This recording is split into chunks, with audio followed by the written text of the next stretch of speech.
إنك لن تستطيع معي صبرا قال إن سألتك عن شيء بعدها فلا تصاحبني قد بلغت من لدني عذرا فانطلقا حتى إذا أتيا أهل قرية استطعما أهلها فأبوا أن يضيفوهما فوجد فيها جدارا يريد أن ينقض فأقامه قال لو شئت لاتخذت عليه أجرا قال هذا فراق بيني وبينك سأنبئك بتأويل ما لم تستطع عليه صبرا أما السفينة فكانت لمساكين يعملون في البحر فأردت أن أعيبها وكان وراءهم ملك يأخذ كل سفينة غصبا وأما الغلام فكان أبواه مؤمنين وہ لوڈ ڈالنے والے کا بندے کا ہے مؤمنين قریب میں فخشينا أن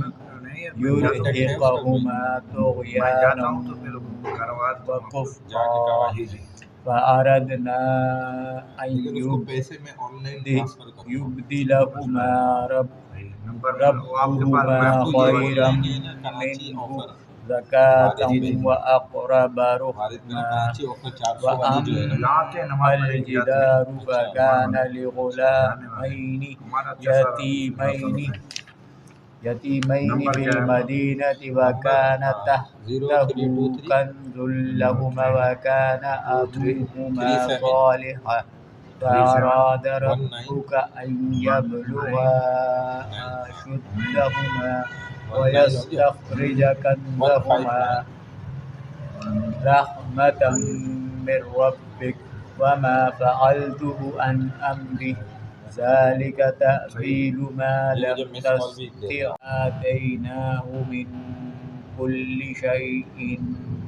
سببا ابھی جائیں گے کیا اس کے پاس فأتبع سببا حتى إذا بلغ مغرب الشمس وجدها تغرب في عين حمئة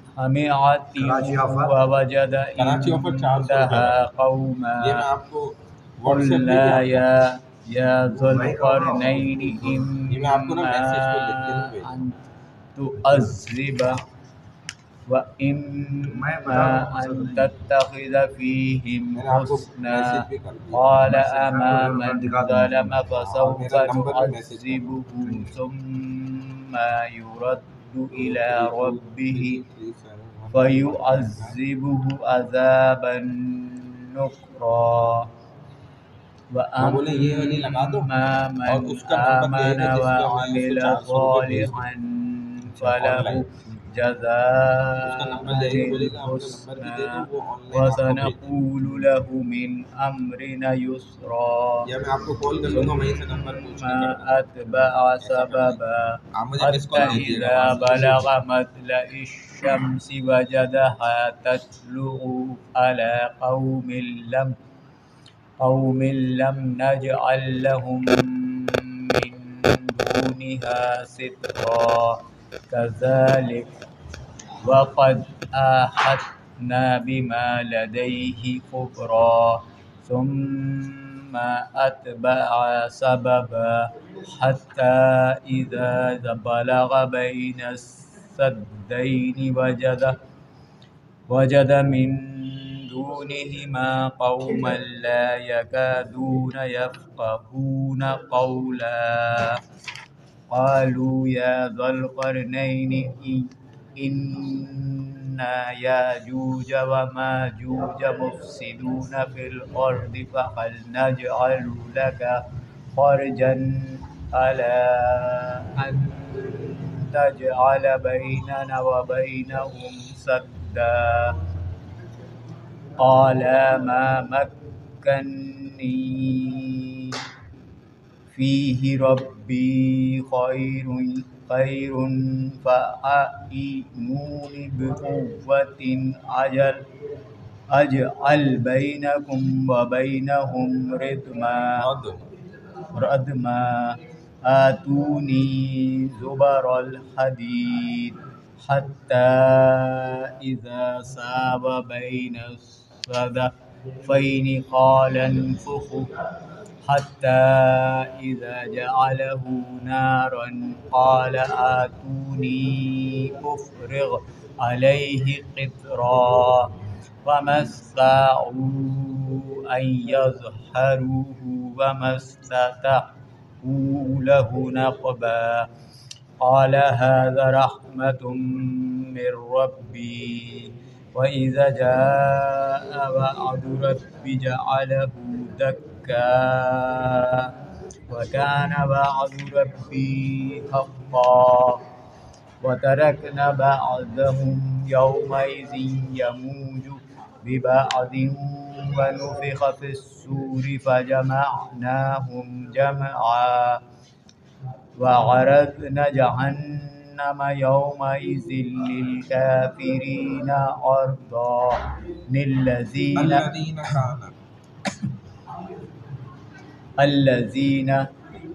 الذين كانت أعينهم في غطاء عن ذكري وكانوا لا يستطيعون سمعا اعوذ باللہ من الشیطان الرجیم بسم اللہ الرحمن الرحیم قال علم 16واں پارہ سورہ کہف 18ویں سورت، اس کا رکوع نمبر 10 اور 11۔ قال علم اقل لک انک لن تستطیع معی الصبر، اس خضر علیہ السلام نے کہا کیا میں نے تم سے نہیں کہا تھا کہ تم میرے ساتھ رہ کر ہرگز صبر نہیں کر سکو گے؟ قال ان سألتک عن شیء بعدها فلا تصاحبنی قد بلغت من لدنی عذرا، موسیٰ علیہ السلام نے جواب دیا اگر میں اس کے بعد بھی آپ سے کسی چیز کے بارے میں سوال کروں تو بے شک آپ مجھے اپنے ساتھ نہ رکھنا، یقیناً آپ میری طرف سے عذر کی انتہا کو پہنچ چکے۔ فانطلقا، پھر دونوں چل پڑے، حتی اذا اتیا اہل قریۃ استطعما اہلها فابوا ان یضیفوہما فوجدا فیہا جدارا یرید ان ینقض فاقاما، یہاں تک کہ وہ ایک بستی والوں کے پاس آئے اور ان سے کھانا طلب کیا تو انہوں نے ان کی مہمان نوازی سے صاف انکار کر دیا۔ وہاں انہوں نے ایک دیوار دیکھی جو گرنے کے قریب تھی، اس خضر علیہ السلام نے اسے سیدھا کر دیا۔ قال لو شئت لاتخذت علیہ اجرا، موسیٰ علیہ السلام نے کہا اگر آپ چاہتے تو اس کام پر مزدوری لے سکتے تھے۔ قال هذا فراق بینی و بینک، اس خضر علیہ السلام نے کہا اب میرا اور آپ کا ساتھ ختم ہوا ہے۔ سأنبئک بتأویل ما لم تستطع علیہ صبرا، میں آپ کو ان باتوں کی حقیقت بتا دیتا ہوں جن پر آپ سے صبر نہیں ہو سکتا۔ اچھا جی،